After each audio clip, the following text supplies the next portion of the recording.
afternoon. We will have a short break muna sa ating usual Sabbath school and itutuloy po natin ngayon yung ating pag-aaral sa doktrina ng kasalanan o kaya ang tinatawag ay Hammer Theology. And before we go to the lecture proper, last 2020 may nakita or may narinig akong balita about a mother in the Philippines that was missing for 4 years. And the daughter was said na nasa ibang bansa na raw siya. And ang ginawa ng daughter is gumawa pala siya ng peking account of the mother because that mother was supposed to be dead at dahil pinatay siya nung kanyang anak na babae at kanyang kasintahan. So nalaman nila na patay na yung mother na ito kasi nangangamoy yung septic tank nila. So that is the reason why my title for my lesson is What's That Rotting Smell? Because we even sa atin naman kahit hindi patay na tao or pag may patay na daga or kahit masamang amoy ay lagi nating hinahanap kung saan nanggagaling ito. And the same with the condition of man, because we experience the evil things here in the world. We experience lies, we experience affliction, persecution, murder, corruption, and many people in this world, not just philosophers and theologians, but the common people are asking, what's the origin of sin? What's the origin of these evil things? At yun po yung ating pag-uusapan for this day. Just to recap lang from the last summer theology lecture na ating pinagdaanan, ang definition po ng sin, it is the willful transgression against the laws of God and the failure to conform to it. Many cults, many false religion are trying to define sin na walang consideration of the law of God. But the sin is always against the law of God. It's always the disobedience of creatures from the law of God.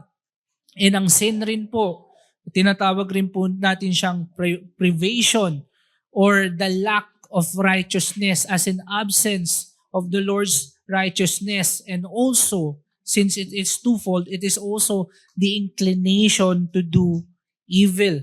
Hindi lang tayo walang righteousness, pero lagi tayong inclined to do or to go against God. And the last thing na pinag-usapan natin is the kinds of temptation that we experience. So we have temptation from within, or the concupiscence or the sinful lust. And we also have the temptation from without, or the external factors, external things that can make you sin. And these are Satan and the world. So now, pag-uusapan naman natin ngayon, mga kapatid, mga kaibigan, ang origin, saan ba talaga nanggaling ang kasalanan? So, we will discuss first ano yung pagkakaintindi ng karamihan ng mundo pagdating sa origin ng sin from the non-biblical perspective. So, I consider, may dalawa akong kinonsider na nire-recognize naman po nila yung fall, at yung last two naman po ay hindi nila na-consider yung reality ng fall. So, the first one is the Pelagian from Pelagius. So naniniwala si Pelagius na sin is only produced when the will is acted by the creature. And this has the similarities with the Roman Catholic Church. Sinasabi ni Pelagius na yes, nangyari naman yung fall, pero ang sin, nagiging sin lang siya, not from the heart, not from enticement, not from the concupiscence, but sin will be sin when it is acted, when it is translated into action. Now, the problem of Pelagius is he considered fall as something, or the state of innocency as something that is possessed by individuals. So yung state ni Adam before the fall, yung state of innocency, lahat tayo pwedeng maka-experience nun. So magiging sinner lang ang isang tao kapag enact niya yung kanyang sinful desire, yung kanyang sinful lust. And we disagree with that because we do believe that we have sin because we have sinful heart. Nasa lust pa lang natin, sa enticement pa lang natin, masasabi na natin tayo ay makasalanan. And the difference naman po ng Roman Catholic Church, they believe that in the fall, when Adam fall, there is an absence of superadded grace, or yung tinatawag natin na donum superadditum as a result of the fall of Adam. So yung superadded grace, ito yung doktrina ng Roman Catholic Church na it serves as a bridle ng tao for them not to commit sin. So like the Pelagians, they believe also that people only sin kapag na-translate ito sa action. So tinanggal daw ni God yung superadded grace. Kaya ang mga tao ay nagfo-fall into sin. Kasi walang nagre-resist, walang pumipigil sa kanila walang nag-stabilize kumbaga nung kanilang sinful lust. So it will always be translated into sinful action. Now, sinasabi ng Roman Catholic Church that fall only produces weakened will of man. And this is different from the Reformed doctrine of sin, because we believe that it not only weakens the will of man, but it corrupts the will of man. So in their belief, sa mga Roman Catholic, they believe that this can be solved by the grace infused by their many sacraments. So nasisave sila ng tradition nila ng kanilang mga sacrament. And we disagree with that because we believe that only in Christ we are saved, and not the grace infused by the sacrament. And there's no salvation in the corruption of our nature, in the corruption of our will, but only in Christ. So now we will consider yung dualism, for example, Gnostics. So pag yung paniniwala ng mga nag-hold sa dualism, sin is an eternal principle inherent in matter, because they cannot find any rational explanation of sin. Sinasabi nila na may evil God na gumawa ng sin. So for them, sin has a substance, and not only form, but it has a substance. For example, ang mga Gnostics, pinapaniwalaan nila si Demiurge, yung God raw ng Old Testament, since he created the material world, and they believe that all matters are bad and only spirit is good. Then Demiurge, or the Old Testament God, is an evil God who created sin. And we don't believe that, because we believe that sin is privation and not a substance. So God is not the author of sin, and we will explain it later. And for the evolutionists naman, they believe that sin is just a product of chemical and physiological interactions inside the body. So sinasabi nila na sin is a necessary part of living. It's necessary for survival. And since they believe in evolution, they also believe that there's a progression of morality in a creature. And if in the progression of morality, doon nire-reject ng tao yung kanyang pagkakaintindi ng right and wrong, doon lang siya nagkakasala. So yung mga bestial instincts, like yung pagkikrave sa lust, and anything else, kino-consider nila yon na hindi kasalanan. So for them, the fall is just an allegory to show that there is a moral tragedy nang nangyari before the creation.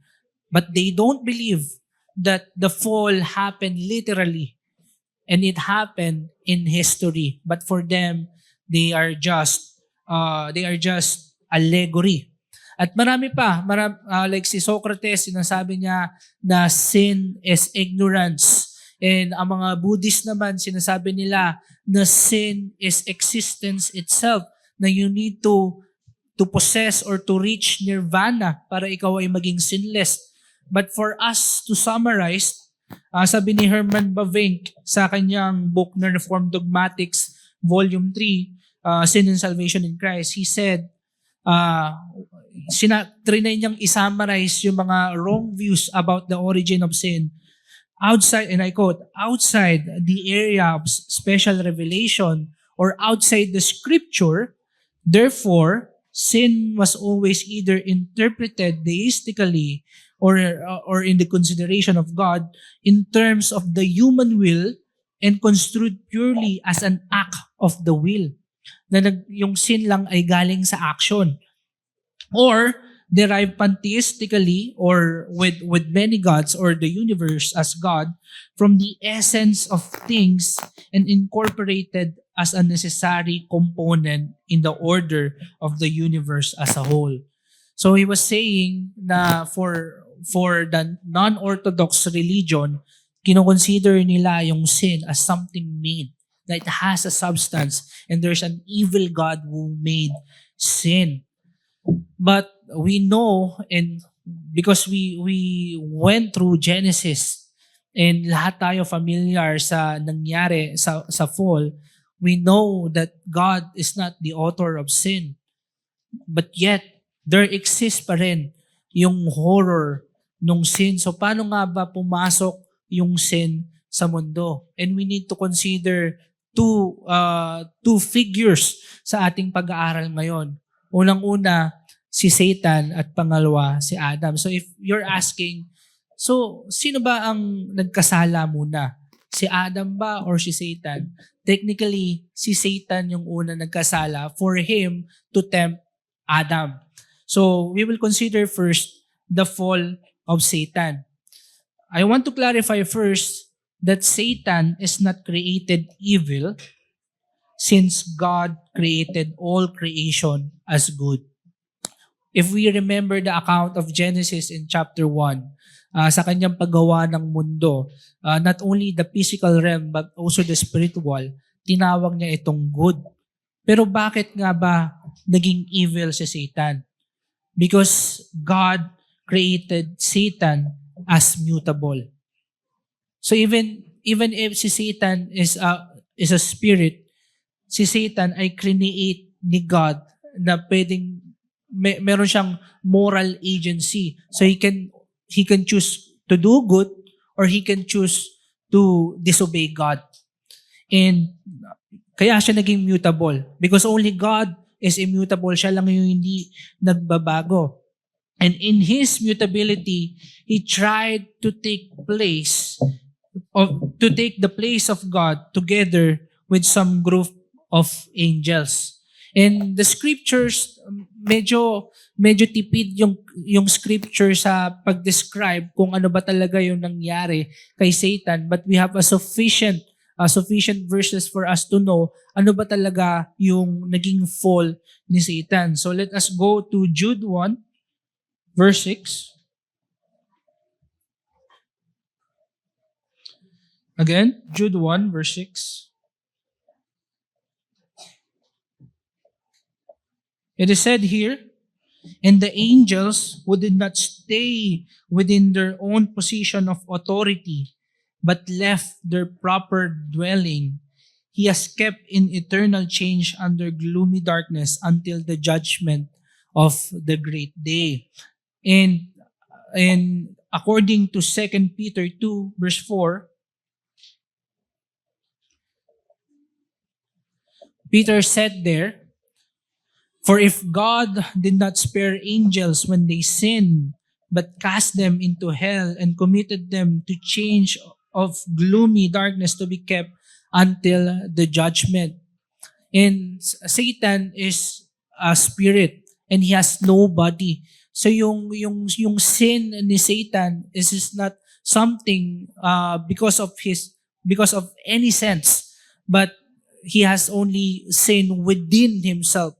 So yung naging sin ni Satan is him taking the place of God, of being not content in his position, in him being only a creature.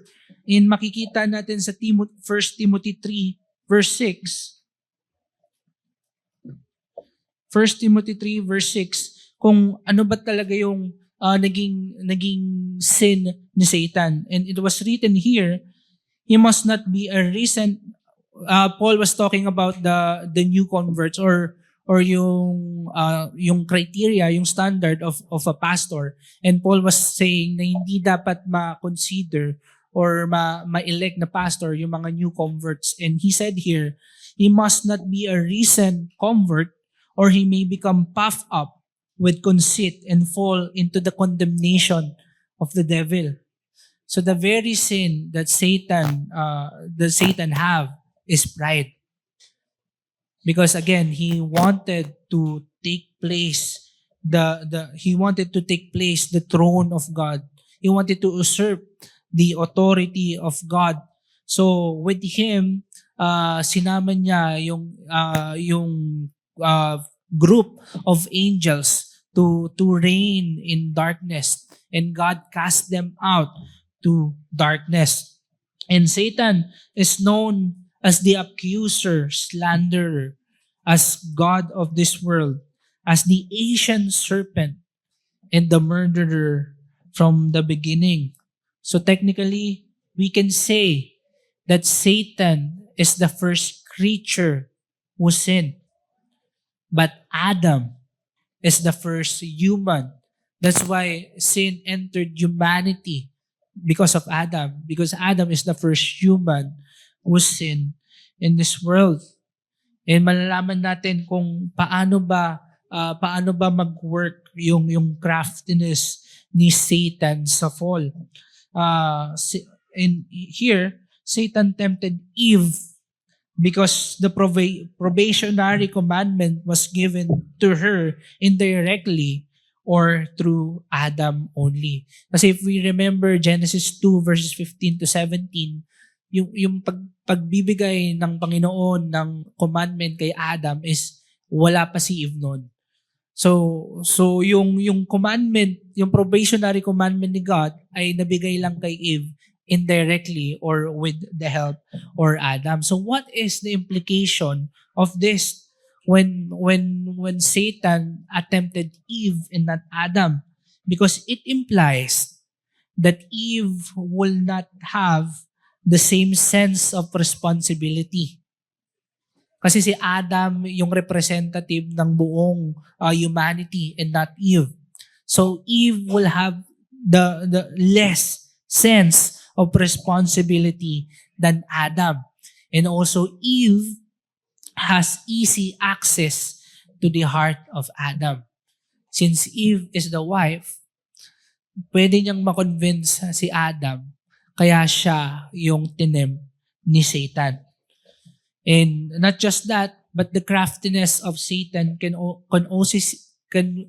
we can see it also in his form, because serpent is not his original form, but Satan took the form of a serpent to disguise himself as part of creation. He took its subtlety and deception. So the serpent in creation is good. It is created good. But since he wanted to deceive Eve and Adam, he took a good form. He took a good form. Kaya siya nakapasok not only in the creation, but also in the heart of our first parents. Sabi nga ni Ralph Venning sa kanyang book, Sinfulness of Sin, if the devil had come to Eve and spoken to her as follows, I was once a glorious angel and live above in the court of heaven, but I have sinned and am cast down to hell. Eat the forbidden fruit and you will be like me. Will this have succeeded? Surely not. Thus, if he came and tempted men to sin, telling them that this is a ready way to hell, will this prevail with them to swear and fornicate? No. The devil is subtle and an old serpent. He covers and paints sin. He covers his hook with a bait and draws men in before they are aware of it. Because if we remember the temptation of Satan, hindi niya sinabi na, ito gawin nyo, disobedience yan kay God. Pero hindi. Ang ginawa ni Satan is he make the disobedience sweeter. And that is his craftiness. He makes sin sweeter. And hindi niya gagawin ng kasalanan na horrifying for us. And in this case, he did not make sin horrifying for our first parent. But this is the deceitfulness of Satan, that he makes it sweeter, but it has a hook. And because of it, the humanity fell into corruption. And we will dig deeper. Paano ba tinempt ni Satan si Eve sa kanyang wicked methodology? But before we do, basahin muna natin yung Genesis 3 verse 1 to 6. Let's go to Genesis 3 verse 1 to 6. Now, the serpent was more crafty than any other beast of the field that the Lord God had made. He said to the woman, "Did God actually say, 'You shall not eat of any tree in the garden'?" And the woman said to the serpent, "We may eat of the fruit of the trees in the garden. But God said, 'You shall not eat of the fruit of the tree that is in the midst of the garden, neither shall you touch it, lest you die.' But the serpent said to the woman, 'You will not surely die, for God knows that when you eat of it, your eyes will be opened, and you will be like God, knowing good and evil.' So when the woman saw that the tree was good for food, and that it was a delight to the eyes, and that the tree was to be desired to make one wise, she took its fruit and ate, and she also gave some to her husband who was with her, and he ate it." So if you see, mga kapatid, mga kaibigan, Satan did not say or did not say directly to Eve that it is bad to eat the fruit, but he questioned first. He implanted doubt to Eve first about the goodness of God dun sa kanyang probationary commandment. He asked first if talaga bang inutos ng Panginoon yung commandment na yon sa kanila. So, nag-i-implant si Satan ng doubt sa kanila if talaga bang good si God or masyado siyang harsh. Because if we look at it, eating a fruit is not bad. But since it is a positive command, na it is a test of obedience for Adam and his progeny, for his family, then they must follow it. Pero binibigyan sila ni Satan ng doubt sa kanilang heart na baka harsh naman tong commandment ni God. Kaya pwede nyong hindi sundin. Then after that, when he implanted doubt to Eve's heart, he sowed unbelief by denying the consequence. Because God said, when you eat of the fruit of the tree of knowledge of good and evil, you will surely die. Then Satan said, when naplant niya na yung doubt, he said, talaga bang mamamatay kayo? Ay, hindi pala talaga, pero sabi niya, you will not surely die. He denied it. You will not surely die when you eat of it. Then hindi niya lang dininay, pero nag-promise pa siya ng false reward sa kanila. When he said na when you eat of it, you will be like God. He then appealed to the very sin on which he fell. Pride. Yun yung pinaka-temptation ni Satan sa kanila, na magiging God sila. Katulad nung nangyari sa kanyang pagbaksak ni Satan. So, my note is, we could not blame Satan for the entrance of sin.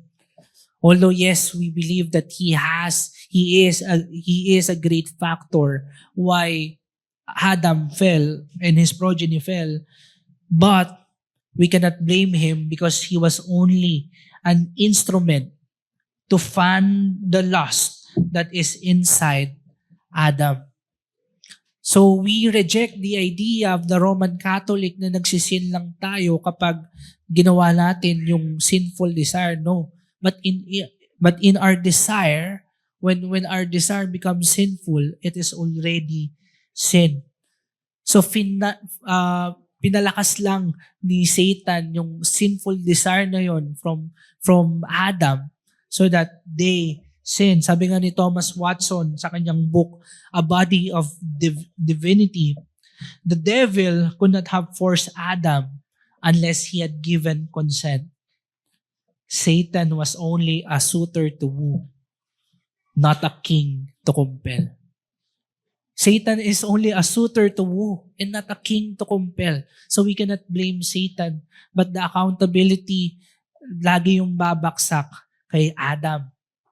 So we will go naman kung paano ba nag-fall si Adam at paano pumasok yung sin sa mundo at paano naging severe itong pag-disobey ni Adam kay God. God forbid Adam and his family not to eat the fruit from the tree of knowledge of good and evil. Kaya I said here na yung probationary commandment is not only to Adam but also to Eve and their family. Kasi in Genesis 3, sa binasa natin kanina, ni-repeat ni Eve yung probationary commandment sa serpent kay Satan, knowing that it is also mentioned, implying that the probationary commandment is also communicated to the family of Adam. So kailangan rin nilang sundin yon.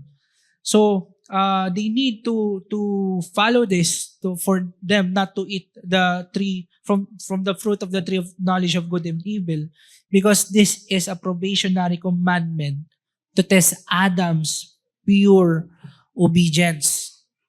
And dito sila nag-fall. Kasi hindi nasunod ni Adam yung kanyang yung commandment ni God sa kanilang family. But there are many misconception about this. Kasi sinasabi ng ilang mga modern philosophies that the eating of the fruit of the tree of knowledge of good and evil is a cultural and moral progress of man. Because they believe that in the time of Adam and Eve, they are living in a primitive way and in a rural way. So kapag nung kinain daw nila yung fruit of the knowledge of good and evil, magkakaroon raw sila ng knowledge to have a moral and cultural progression. Ma-awaken daw yung kanilang pag-iisip about or yung kanilang conviction of what is right and wrong. But here's the reality of it. It is not a moral and cultural progress, but it is the corruption of man due to their attempt against the autonomy or against the sovereignty of God.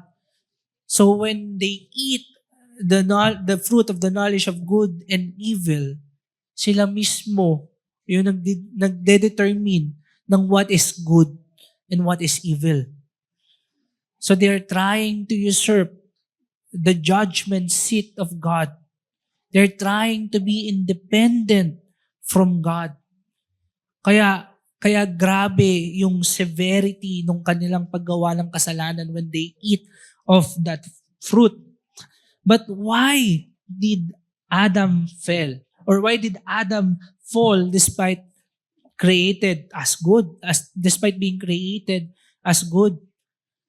Because Adam is created in the state of innocency. He is created na able not to sin, oppose non pecare.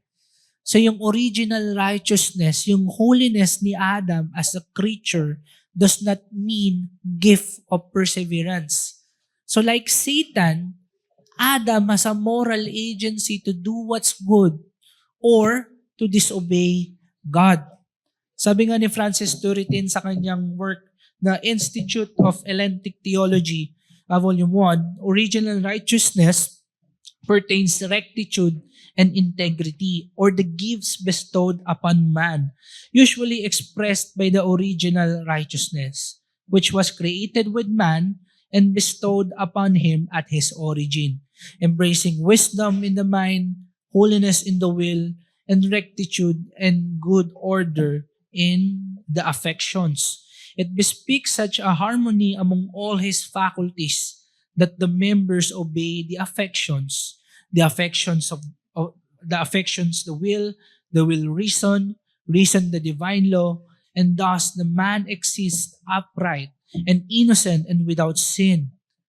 So yun yung original state ng man. But Francis Turretin followed, but yet in a state always mutable, endowed with fourfold liberty from co-action or them being helped by God or obeying God, from physical necessity, from sin, and from misery, of which hereafter.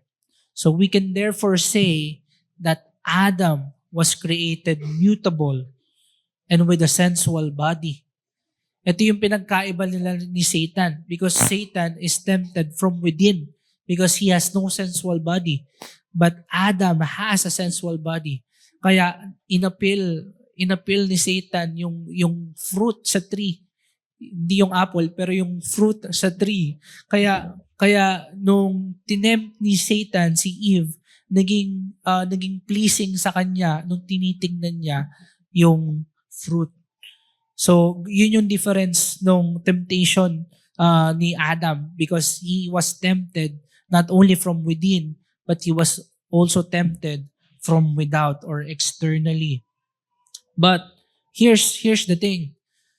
Yung sinful act ni Adam, we can say that it is from his will.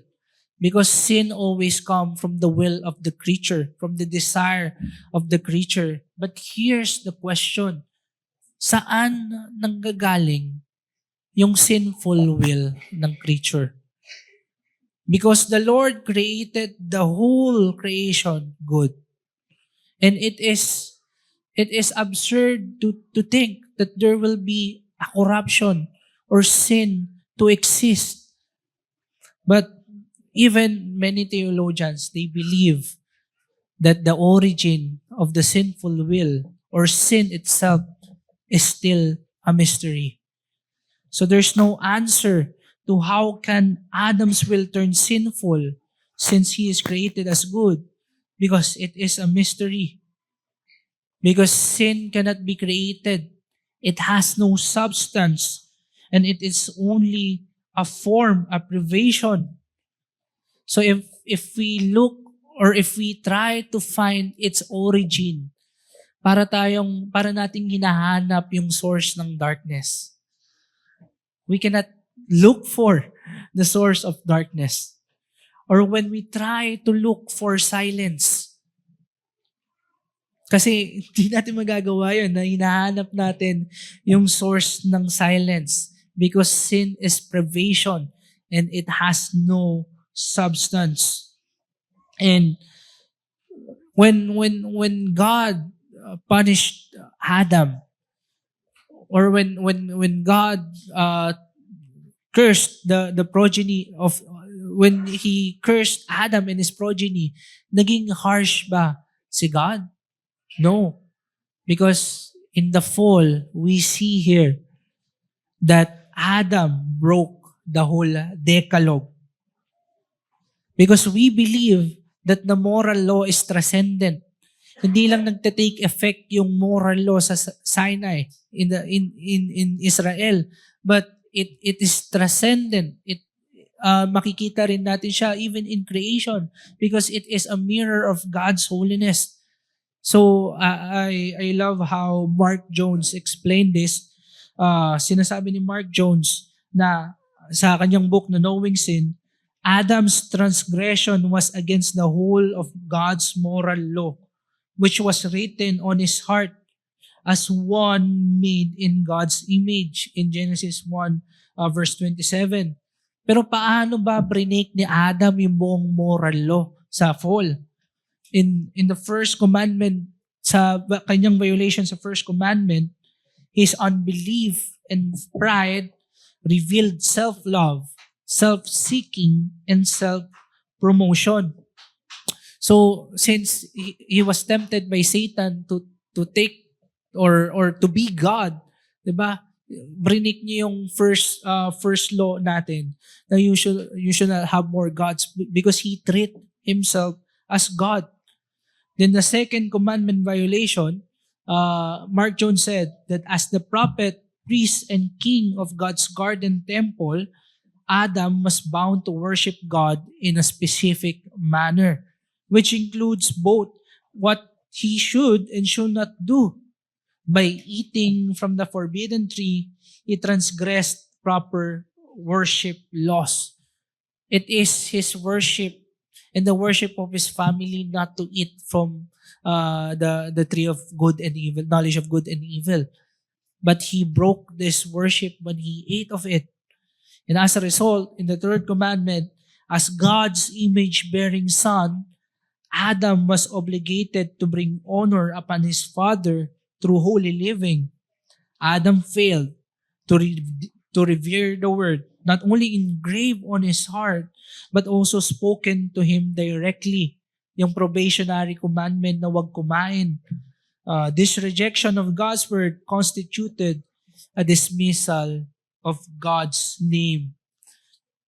In the fourth commandment violation, Adam's obedience also threatened his and his wife's participation in the eternal Sabbath rest.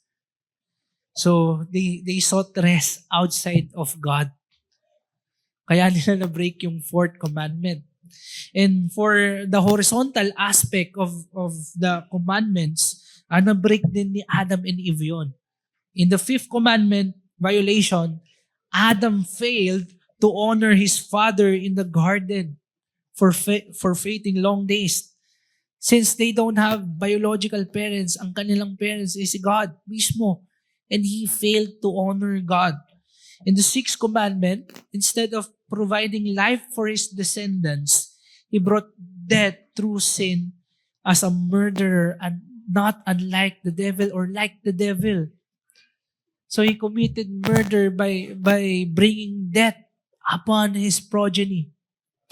In the seventh commandment, Adam neglected to love and protect his wife with a proper sense of jealousy by allowing her to be entertained by the devil. Kasi unang-una pa lang, pwede niyang pigilan si Eve na makipag-usap sa ancient serpent, but he did not. So he failed the seventh commandment. In the eighth commandment, in their violation in the eighth commandment, Eve subsequently stole from God in taking the forbidden fruit.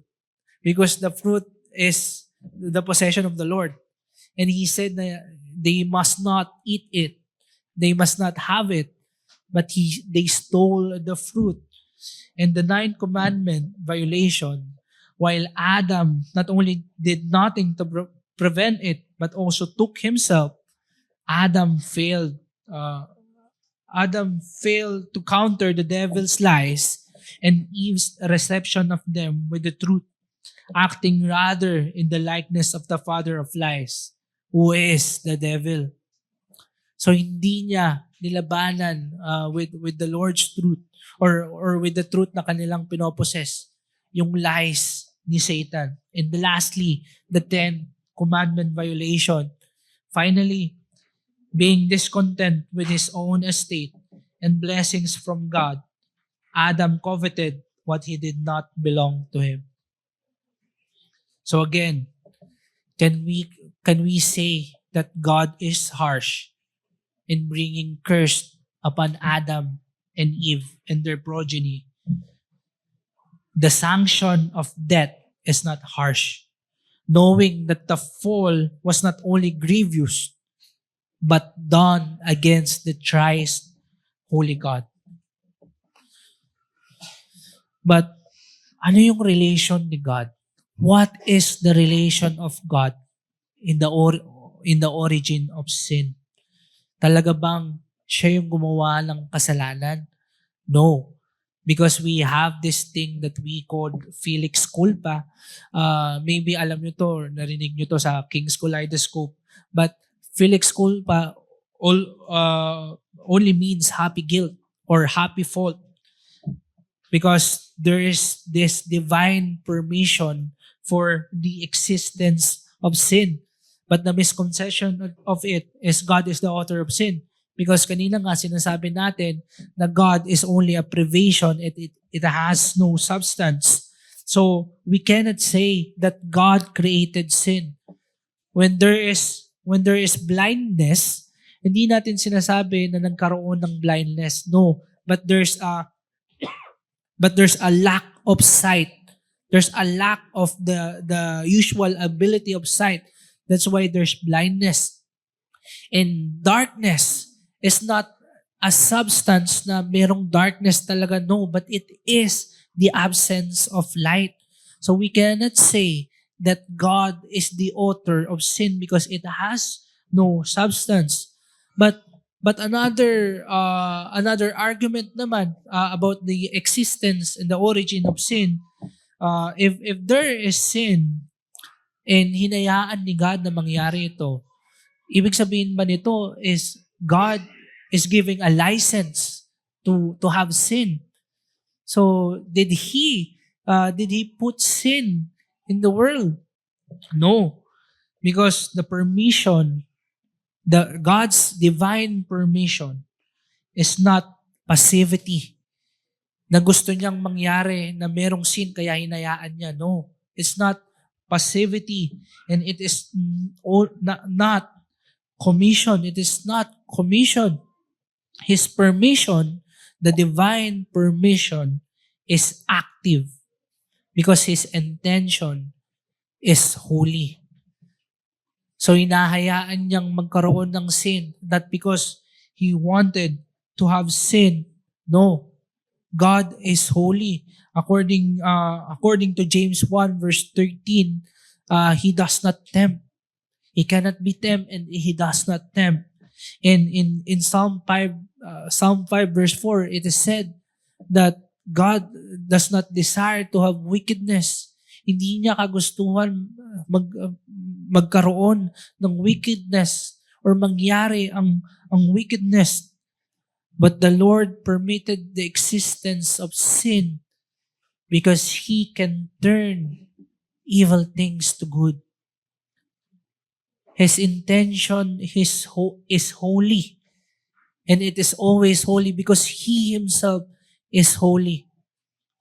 Even though He is the first agent, the second agent, who are the creatures, are always accountable when they do sin because their intention is not holy. So ginagawa ng Panginoon na mabuti yung mga masasamang bagay, kaya niya hinahayaan na mangyari ito. Nakita natin to sa Genesis 50 verse 20 when Joseph told his brothers na papatayin dapat siya at binenta siya sa Ehipto, and he said na God meant it for good although they meant evil. They meant evil but God meant it for good. Makikita natin yung intention ng kanyang mga kapatid. They are still accountable from what they did because their intention is to do evil. But God, because of His sovereignty and because He is almighty and omnipotence, He make that bad thing for the good not only of Joseph but to the good of Israel. So again, the difference of the creature and the creator, laging good yung intention niya, kaya niya hinahayaan yung evil. But the creature is always accountable because their intention is evil. Sabi nga ni Francis Turretin, again sa kanyang book na Elenctic Theology, although all things are said to be necessary from the decree, God cannot on this account be reckoned the author of sin. The decree which is the cause of the futuration of sin is nevertheless neither its physical cause or na siya yung nagbibigay or gumagawa talaga ng evil, nor its ethical cause na may approval siya ng evil kaya niya hinahayaan to. No. So although sin necessarily follows the decree, it cannot be said to flow from the decree because the decree of God is holy. The decree does not flow into the thing or to the sin, nor is it effective of evil. But it is only permissive and directive. So we can say that it is not necessary for the creatures to have sin. Because even without sin, creature is still a creature. But there is a necessity for the permission of sin. God does not need sin because He is holy. But there's a necessity for its permission because through it, He can show and manifest His glory to creation. And that is our lesson for this lecture. Bakit ba hinayaan ng Panginoon magkaroon ng fall? There is permission to have that event because God can turn evil into good. He let sin happen in the fall for Him to reveal His attributes to the creation. Mercy, just, faithfulness, patience, grace. These attributes are difficult to see if the fall did not happen. So if you are here right now and you don't have faith yet in Christ, maybe you're attending the church with a heavy heart and you're asking God, Lord, bakit mo ko inayaan magkasala? Bakit ginawa ko tong bagay na to? Bakit may sorrow ako na ginawa ko tong kasalanan na to? Kaibigan, it is not the Lord's fault because you are accountable to your sin. But I want to encourage you that it happened for a reason. It happened because of the Lord's holy intention. Because in your fall, you will see the majesty of the Lord Christ on the cross. When we are thirsty, when we are very thirsty after a long work, water is very pleasurable. When we are very tired, sleep is very good. And when we are very hungry, tinapay pa lang sobrang sarap na. And when we see our corruption, that it is worse, that it is very wicked and it is very bad, then the Lord's Christ's grace is sweeter. So repent and believe in Christ. Because your sin, pwede yang gamitin ng Panginoon upang ikay lumapit sa Kanya. And for my brethren in faith, maybe naaalala nyo yung mga times na kayo ay nagkasala sa Panginoon at napupuno kayo ng shame at guilt sa inyong mga puso.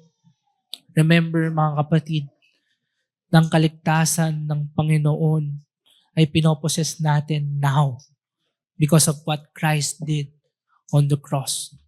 So we can say that we are blessed, that although hindi natin gusto na mag-fall tayo at maranasan natin yung consequence na to, pero in the times that we hit rock bottom, that's the time that we see all the more the Lord's goodness.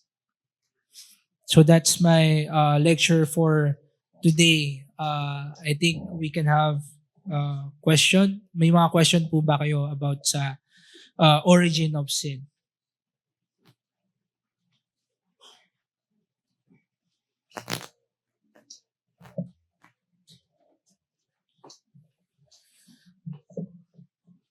Well, ay, sige.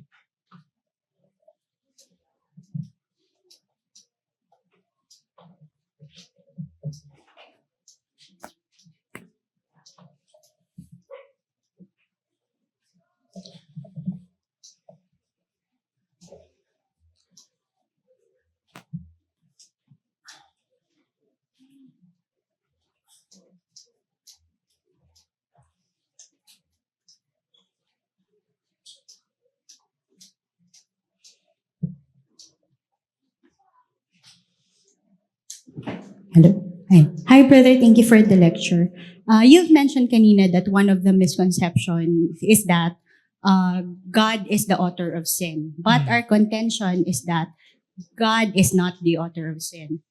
When we say that God created everything and something does not exist unless it is brought into existence and created by God, then yung question ko siguro is, how did sin come into existence then? And who is its creator? Kasi kung si God ang gumawa ng lahat, paano nagkaroon ng something na hindi siya ang gumawa? Or hindi siya yung pinagmulan? Kaya natin sinasabi rin kanina na sin has no substance. Kasi it cannot be created, but it can only corrupt what is good. So, kaya hindi natin masasabi na creator si God ng sin. Kasi yung mismong sin, nanggagaling siya dun sa will of the creature na they can disobey God and they can be corrupted because of sin. So, sin has a form, yes, but it has no substance. Katulad nga nung illustration natin kanina, na yung darkness, hindi mo masasabing there's a substance of darkness or biglang nandyan yung darkness, no. But darkness is the absence of light. Just like sin, it is the absence of the Lord's righteousness, kaya nandun siya. But still, tatanungin mo nga, bakit nandun yung form ng sin? That's the mystery of its origin. Maraming theologian na nakikita na mystery pa rin siya kasi ang nire-reveal lang ng scripture is pumasok yung sin na yun because the will of Adam ay na-entice ni Satan at dinisobey niya si God. Kaya nagkaroon ng entrance of sin. But with the origin itself, mahirap kasi hindi mo nga makikita yung source ng darkness. So, yun lang naman. Thank you.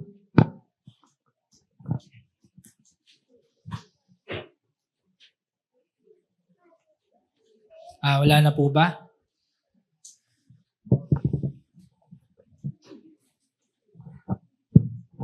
Brother, in relation sa question ni Ara, so si Lucifer, paano siya nag-sin? Si Satan, kung sinasabi mo si Satan, Deacon, nag-sin si Satan kasi nga mutable din siya. Just like Adam.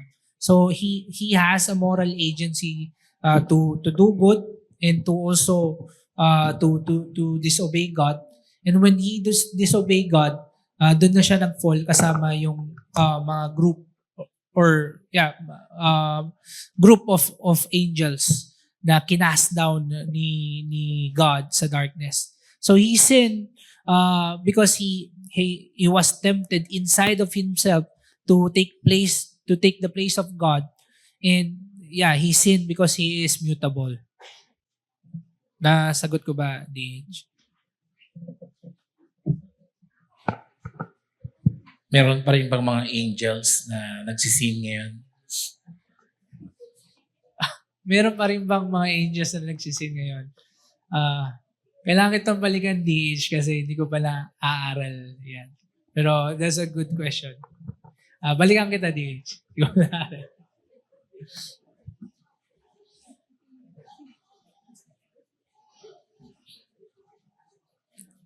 May mga question pa po ba tayo?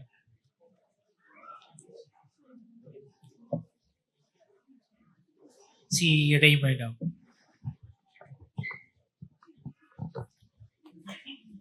Hello. Yung sabi mo kanina, yung serpent, ay yung si Satan, di ba, nag-take siya ng form ng serpent. So, yung ability ba na yun, binigay din ni Lord? And yung yung isa pang question ko is, do all angels do that, yung pag-take ng form?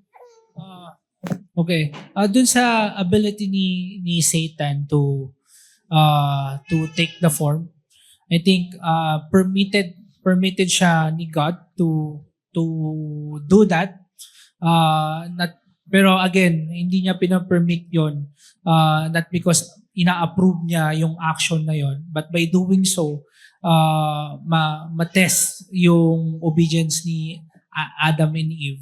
But yeah, I guess since the Lord is the creator, yung ability itself of taking the form of a serpent is not sinful. So we can say na God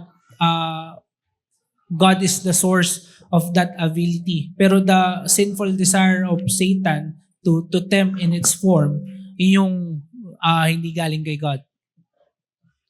And pagdating sa angels, medyo di ko pa masabi kasi ang alam ko lang si Satan yung nag-transform into serpent lang, I think. Pero balikan rin kita, bro. In relation lang with the question of Raymer, so you mentioned that Satan is spirit in form, right? Tapos, yung sa tanong ni Raymer na nag-transform into serpent. So from spirit to serpent. Yun lang yung question ko. Kung ganun ba talaga yung nangyari or did Satan possess yung creature na serpent? Yeah. Pagdating sa special revelation in the scripture, it was not clearly stated na he possessed, but it is stated talaga na he took the form of a serpent. So by that implication, I think siya yung gumawa nung sa sarili niyang form para ma-tempt niya si Satan and Eve. But again, hindi nga siya nakalagay na he possessed a snake, but he took a good form or a good creature's form para maka-enter siya doon sa Garden of Eden. I think last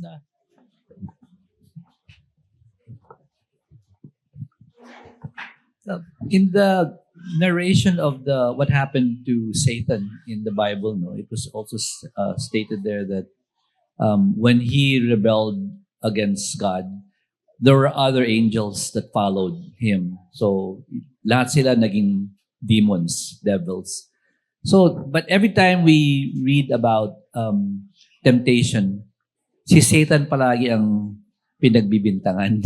So I'm just curious kung there are other angels named, other devils, other followers of Satan na nagrebel. Are they ever mentioned as being the source of temptation and doing evil in our world today? Or talaga bang si Satan lang ang palaging pinagbibintangan? I do believe, Tito Joey, na there are enemies, spiritual enemies that we have. And kaya lagi na pagbibintangan si Satan, Tito. Kasi since he is called the God of this world, and I think he has authority or primacy pagdating sa mga angels na sinama niyang bumaksak. So that's the reason why lagi na pagbibintangan si Satan. Kasi kumbaga siya yung leader ng mga angel of darkness na ginagamit niya ring agent to tempt the people. So Yes, tita. In connection to Ara's question, kasi God is sovereign, di ba? So yung sin, nung kinreate niya yung world, kasama na sa plano niya yung sin. Mm. Kasi nag-sin si Eve, nag-sin si Adam through the temptation of Satan. Kasi kanya may sin, kasi isi-save niya tayo dun eh. Di ba? So, siya pa rin ang origin nun. Di ba? Hindi siya origin in a sense, tita, na desire niyang magkaroon ng sin. But from His holy decree, sabi nga ni Turitin, tita, from His, sa kanyang decree, yung existence ng sin, permissive lang siya and directive. So, we can say, tita, ang permission kasi, it doesn't mean na origin siya. Yes, okay. Pero since He is sovereign and He created the whole world, so kasama na lahat yun sa plan niya. Yes, tita. Ang nabasa ko nga kay Herman Bavinck, the Lord is not scared for the sin to exist because He knew in Himself that He is more powerful than Satan in the power of darkness. Kaya He can always make the bad things to good. Kaya hinayaan niyang ipinermit niya na magkaroon ng sin. Kasi lagi niya yung subservient, yung word, tita, subservient yung sin sa Panginoon natin. That's why may permission siya na hayaan siya. Kasi He can always make it for His good.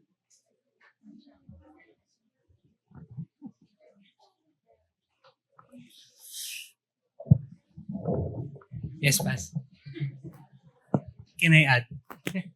So, yung kasalanan, dinikri yun ni God. Hindi siya yung nagte-tempt according sa James chapter 1. Kumbaga nilatag na ni God sa mesa yung mga mangyayari. So in that sense, yun yung origin ng sin, that it was decreed by God, but it was never Him who tempts. So ganun yung kanyang divine allowance of sin. And when we speak of Him permitting sin, it's not like parang He doesn't know that it's gonna happen. He decreed it already.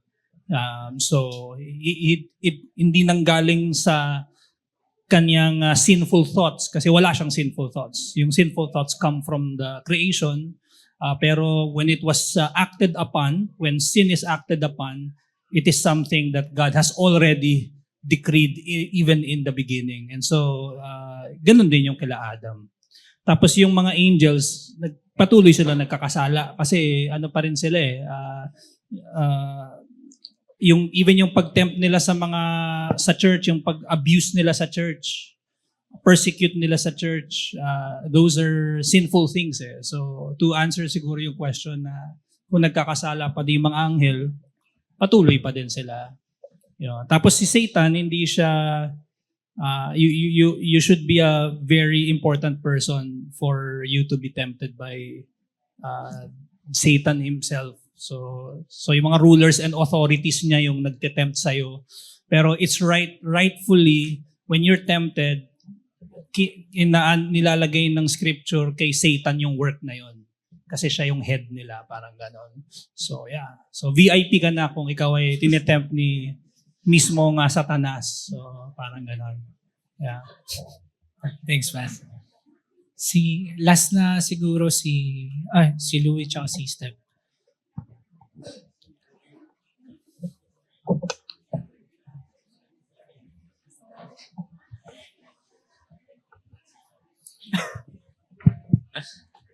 Pero tama ba yung pagkakaintindi ko na let's say sa second coming, hiwalay na realm ang pupuntahan natin. Kasi kung heavenly realm, nangyari yung original sin, yung kay Satan, sa second coming na yung glorified body and all that, there will be no more sin na doon. So is that gonna be a different place? Kasi kung heavenly realm, sin can still happen. Can you Give me an ano lang doon. Na-curious Right. lang ako. Right. Pagdating sa second coming, bro, there will be restored creation, a new heavens and new earth. So, heaven will be there, but yung creation, yung mundo natin, yun din yung mare-restore.